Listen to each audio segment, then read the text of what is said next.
WCBI News at 10 starts now. Thank you for joining us tonight. I'm Quentin Smith. 2020 is off to a violent start in Jackson. Shootings in the capital city have left 7 people injured and 1 person dead. Rosalind Anderson has more. I knew something was wrong. When I got out and asked what happened, he was like, Tira been shot. And it looks like she's not breathing. Paulette Myers learned the heartbreaking news that her daughter had been shot and killed in her bedroom around 8:30 New Year's Eve. 24-year-old Jatira Myers was inside her Shepwood Drive home when the sounds of gunfire and fireworks filled the neighborhood. She was laying on the floor in a pool of blood. It was like she was sleeping. I called her name because I thought she was awake, but she didn't. She didn't even move. Her body wasn't breathing and moving or nothing. She was just there. Lifeless. In a 24-hour period, Jackson police report 6 separate shootings that injured 7 and killed Myers. New Year's Day, there were separate shootings on Raymond Road. In the 300 block at the Village Apartments, a man was shot multiple times around 5:30 a.m. Just before 12:30 a.m. on Raymond Road, a man was shot in the upper body in the 700 block. Around 10 p.m., a child was shot in the foot in the 1400 block of Palmyra Street while outside shooting fireworks. Around 5 p.m., 2 people were injured when shots were fired into a car in the 400 block of West Woodrow Wilson near Clinton Boulevard. The violence all began around noon in the 3900 block of Medgar Evers Boulevard. 2 children, a 1-year-old and 13-year-old, were shot in a drive-by in the back seat of a car. 1 is in critical condition. And closer to home, a Macon woman is counting her blessings tonight after a stray bullet fell through her roof just as the clock struck midnight. Bessie Foote says people in her neighborhood were shooting guns in the air to celebrate the new year when a bullet suddenly came through her ceiling. The bullet ricocheted off of a chair where her granddaughter was sitting just before landing on the kitchen countertop. Now, thankfully, no one was injured. Foote believes it was nothing but the Lord that kept everyone inside the home out of harm's way. Well, we were sitting up here and they just had got through doing the countdown for the new year. And we heard a commotion over there and saw a little puff of smoke. And we didn't know what had happened until my grandson saw the bullet laying on the cabinet. When shooting up any kind of firearm, you always got to be mindful of where you're aiming and your surrounding and your neighbors. Pretty much you know where everybody lives, so you always need to be mindful where you're aiming it, because wherever you aim, that's where the bullet is going. Macon police are still investigating this shooting. Police Chief Divine Beck says it is illegal to shoot a gun within city limits. If a person is caught, they will be fined $800. Prisons in the state remain on lockdown after an inmate is killed and others are injured in a large fight at Parchman last night. Sunflower County Coroner Heather Burton says the brawl happened in Unit 29 around 9 o'clock last night and spread to several other buildings. At this time, the victim's name has not been released. However, a WCBI viewer tells us her brother, who is from West Point, is now in critical condition after being injured. The Mississippi Department of Corrections says conditions are under control at the Mississippi State Penitentiary, which is better known as Parchman, after this major disturbance. MDOC says no other information is available during this active investigation. Well, no one wants to ring in the new year with more robocalls. Thankfully, there's some good news to pass along in the fight to keep those calls at bay. Courtney Ann Jackson explains. Kenitra Adams gets those pesky calls all the time. You can never get rid of them. You can put the number on block and everything, but they'll still call. Her immediate thought when she hears the term robocall? Like a headache, because that's what they give, headaches. Cortez Clark has also tried blocking them to no avail. I thought about changing my number, but I think everybody's going through it, so I'm not really sure. I just hope they can get it under control and put it to a stop.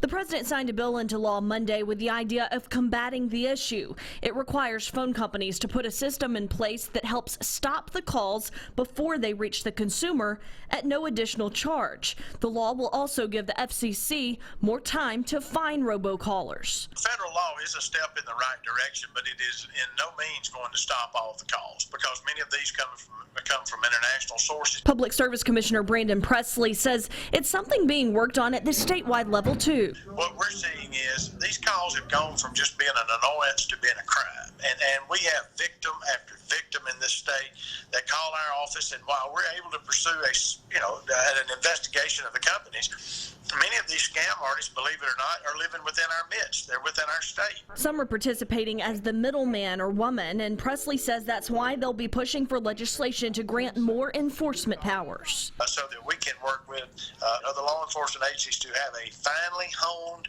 task force and ability to go after these folks and to put them in jail. Courtney Ann Jackson, WCBI News. New laws are taking effect all across the country today, some at the state level and some nationwide. CBS's Carter Evans has the latest. The new decade begins with a nice bonus for millions of workers. 21 states are raising their minimum wage from 10 cents in Florida to $1.50 in Washington state, where the minimum wage is now $13.50 an hour. How's it going, man? In California, gig workers, including rideshare and delivery drivers, are now considered employees, making them eligible for paid sick leave and other benefits. They want those rights like any other worker in California. And you're ready to become an employee to get them? I'm ready to be defined as an employee to get them, yes. Uber and Postmates are challenging the new law in court. To help combat skyrocketing drug costs, Colorado is the first state to put a $100 copay cap on a month's supply of insulin. In California, natural hairstyles like afros, braids, and dreadlocks are now legally protected. This follows recent incidents nationwide of African Americans being unfairly targeted because of their hair. And starting today, all new homes built in California must have solar panels. It's a big energy savings, but it will add about $10,000 to the cost of construction. Washington becomes the latest state to raise the minimum age to 21 for buying tobacco or vaping products. That could also be a federal law later this year. And Illinois now joins 10 other states in legalizing the use of recreational marijuana. Also in Illinois, it's now illegal to stream video while you're driving. Yes, that's a thing, and it's caused some deadly accidents, proving once again that some of these laws are designed to protect us from ourselves. Carter Evans, CBS News, Los Angeles. Mostly cloudy right now. We have temperatures in the upper 40s to around 50, winds picking up from the southeast, and we may have already hit our overnight lows here. Let's just go with about 45 degrees, but overall not too many changes for this evening and tonight. We are looking at rain already developing in southwestern Mississippi. The atmosphere here is still very dry, but will moisten things up later tonight. And look at these heavier showers developing back in Louisiana and Texas. All of that moisture is headed our way. So for tomorrow, some of you will stay in the 50s, some of you will get into the 60s. Widespread rain is likely. Heavy at times, several inches of rain is possible. We may see some flooding. There could also be a few storms in our southeastern counties. We'll have all the details in just a few minutes. Black-eyed peas and greens were on the menu at an annual fundraiser for a sober living home for women. But this year, the New Year's event has a new venue. And as our Allie Martin tells us, that meant larger crowds and more resources to help Talbot House carry out its mission. It was a busy first day of the new year for Taylor Gray. She spent the first day of the new decade fixing plates full of black-eyed peas, greens, and other goodies at Talbot House Bakery and Cafe. Gray is a resident of the Talbot House in Belden, a sober living home for women transitioning from substance abuse treatment programs back into society. The Bakery and Cafe helps fund the Talbot House. Gray says the program has many benefits. At the Talbot House, it has just kind of given me an opportunity to really just work with other women in addiction that are facing some of the same struggles that I am, and it's a great place to work. It's fun. It's good vibes, happy vibes. This is the 5th year for the New Year's Day fundraiser. In the past, the event was held at the Talbot House in Belden, but this year, organizers decided the Bakery and Cafe was the perfect spot for the New Year's Day tradition.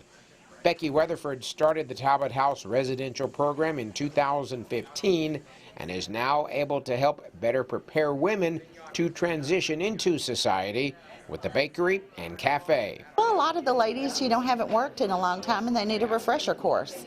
Or some of them just need to learn the responsibility and accountability required of being employed.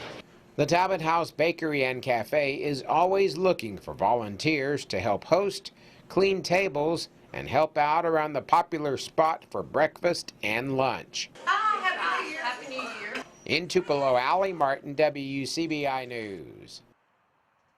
And for more information on the Talbot House Bakery and Cafe, just check out their Facebook page. Well, Keith, we've received some pretty good weather to start the new year. Will this trend continue? No. Keith. One word, no. Mother Nature will give us more rain tomorrow, unfortunately, Quentin, and get your galoshes and umbrellas ready to go. We are advertising 50s and 60s here, warmer to our south where there could be some storms, but this rain, it could add on up. We'll talk about it next. Your WCBI First Alert AccuWeather forecast with Chief Meteorologist Keith Gibson.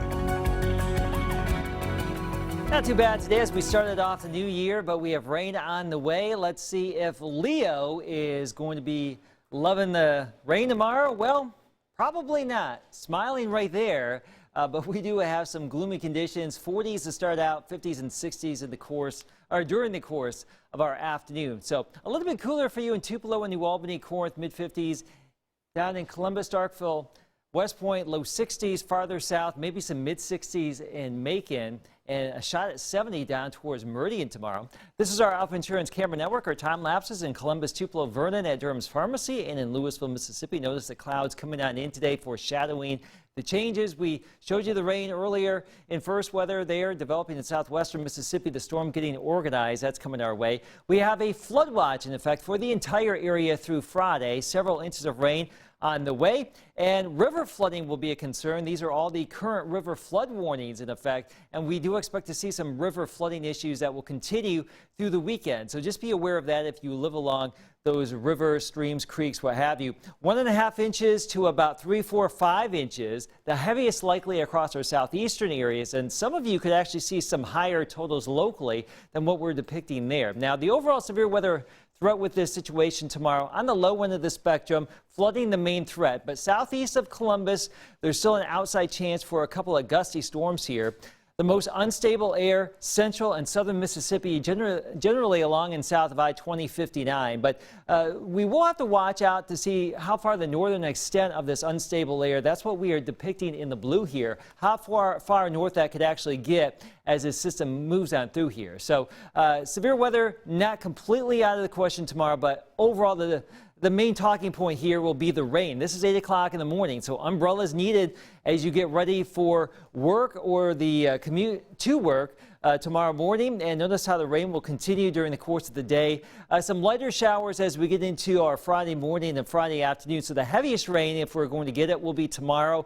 Probably tomorrow evening too. And then the system gets out of here sometime Saturday, hopefully early, but those clouds may linger a little bit as we get into our Saturday. So Quentin, the big story here, heavy rain tomorrow, several inches. Flooding will be a big talking point there. And there could be a few storms too. We'll clear it all out and cool things down by the weekend. I was starting to get spoiled with all the good weather we had as 2019 came to an end, and even good weather today. Just a little micro stretch of decent weather before the rain comes on back. You may need to get that arc built real quick. Did somebody make Mother Nature mad or something? I don't know what we're doing down here this year, and last year and now this year. We're starting to feel her wrath, though. Can't get a break. All right, thank you so much, Keith. We'll have more news coming up after the break. You're watching WCBI News at 10 with Quentin Smith. Welcome back. When you're deer hunting, a tree stand can give you a definite advantage. But if you're using that stand the wrong way, well, you could end up in a dangerous situation. We find out more about the importance of harnessing up in tonight's Health Talk with Baptist. Hi, I'm Joe Nettles, Trauma Program Manager of Baptist Memorial Hospital Golden Triangle. And tonight we're going to discuss the importance of using a full body safety harness whenever tree stand hunting. When using a tree stand while hunting, the best way to prevent injury or death from a fall is to wear a full body safety harness anytime you're off the ground. Before use, inspect your safety harness for damage and check the expiration date on the label. You should be comfortable assembling and using your harness before the hunt. Place your tree stand 6 feet off the ground, practice climbing into and out of the stand with your safety harness on, and learn what it feels like to hang suspended and to attempt self-rescue from a fall. Your full body safety harness should be attached to the tree at or above eye level. Ensure there's no slack in the tether strap and never let the tether get around your neck or under your chin. If you do fall from a tree stand, try to recover back into the stand or use a suspension relief device to reduce the amount of leg pressure. Have access to a cell phone or radio so you can call for help. And make sure you exercise your legs to keep your blood flowing and prevent additional injury if you're suspended while waiting for help to arrive. Join us next time for Health Talk with Baptist, and we will discuss the best way to avoid hunting-related accidents. Mail your topic suggestions to healthtalk@wcbi.com. Health Talk has been brought to you by Baptist Memorial Hospital Golden Triangle. One final game of the season for the Alabama Crimson Tide. Highlights from the Citrus Bowl when we come back. Here's WCBI Sports with Chris Bolton. The 2019 season marks the first time Alabama football has lost multiple regular season games in 9 years. The season also marks the first time since the inaugural year of the college football playoff in 2014 that the Crimson Tide didn't make the cut. That brings us to today. Alabama with one final opportunity in the Citrus Bowl to prove that the Crimson Tide can beat a top 25 team. To Orlando, Florida we go. 14th ranked Michigan taking on 13th ranked Crimson Tide in the SEC Big Ten battle. Early in the first, Bama gets things going early. Mac Jones, deep ball to Jerry Jeudy. He brings that one in. 85 yards later, that's a touchdown for the Tide. They go up 7-0 early. Then Michigan bouncing back. Quarterback Shea Patterson, he finds his tight end Nick Eubanks for the 7-yard score. That'll tie things up 7-up. Moments remaining in the quarter. Kicker Quinn Norton, he makes his 36-yard field goal to put Michigan up 10-7. So the Wolverines up ahead early. Then in the second quarter, Alabama comes right back. Running back Najee Harris, he gets the ball. He'll hurdle over defender right here, falls into the end zone. That's a touchdown. The Crimson Tide take the lead back 14-13. But before the halftime break, Norton, he makes this 57-yard field goal, having a big-time game. Michigan leads 16-14 going into halftime. Then the second half, Bama trailing, but that doesn't matter. Jones, drop back, play action pass. He goes deep to Devontae Smith. He'll bring in the contested catch, dives into the end zone for a touchdown. Alabama retakes the lead 21-16. Then the fourth quarter, Tide adding on. Jones with the ball, looking. He finds his tight end, Miller Forrestall. He gets into the end zone. Touchdown, 20-yard touchdown for the Tide. They go up 28-16, and they continue to pour it on. Michigan with the ball, Patterson, play action fake. He throws it deep for his receiver, but that gets picked off by Shaheem Carter, setting Alabama up. Later on in the fourth quarter, right before the game is over, Jones hands it off to Najee Harris. He capitalizes with a 2-yard touchdown. And Alabama, they beat Michigan 35-16 to get the Tide their first top 25 win of the season. They close the season with an 11-2 overall record. Here's some more scores from games early on today. In the Outback Bowl, Minnesota, they beat Auburn 31-24. Johnson with a career game, 12 catches, 204 yards, and 2 touchdowns. The Gophers finished with an 11-2 record for the season. And then another game, the Rose Bowl. Oregon defeats Wisconsin 28-27. Justin Herbert, he has 3 rushing touchdowns to close off his career with the Ducks as he'll be going into the NFL draft. Year 2 is officially in the books for Mississippi State. Head coach Joe Moorhead not closing out his second season on the highest note. After losing to Louisville in the Music City Bowl 38-28, State finishing 2019 with a 6-7 overall record. The loss closing the final chapter on what will be remembered as a tumultuous season filled with injuries, player suspensions, and constant quarterback changes. Now, in terms of the weight that final 6-7 overall record carries into the offseason, here's what Coach Moorhead had to say. Just got to stay the course and keep working. Certainly ending the season with a loss in a bowl game is not ideal. 2 years, 14 wins, 2 bowl appearances, 2 wins over top 25 teams, 2 Egg Bowl victories, 3 successive top 25 recruiting classes. You know, a bunch of young guys that have played and have played well.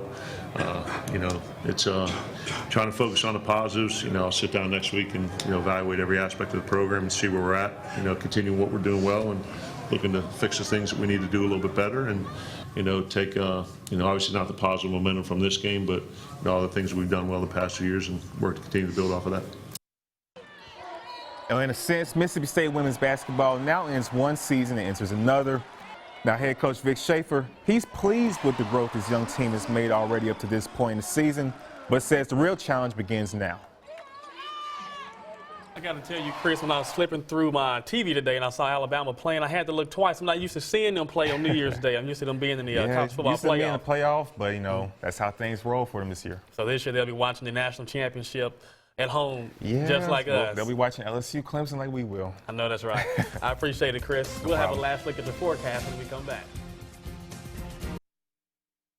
All right, wet weather tomorrow, some lingering showers on Friday, but some of this rain's going to add on up here. We may see some flooding tomorrow and then some river flooding continuing through the weekend. So Vanessa will have the update on that tomorrow morning for you, of course. We'll dry things out and cool things down back by the weekend. All right, Keith, this is the first day of the new year. How was your new year, Chris? Hey, it's great. How was yours? Starting off okay. Hey, man, mine was great, too. Thank you all for tuning in with us. We hope you have a good night.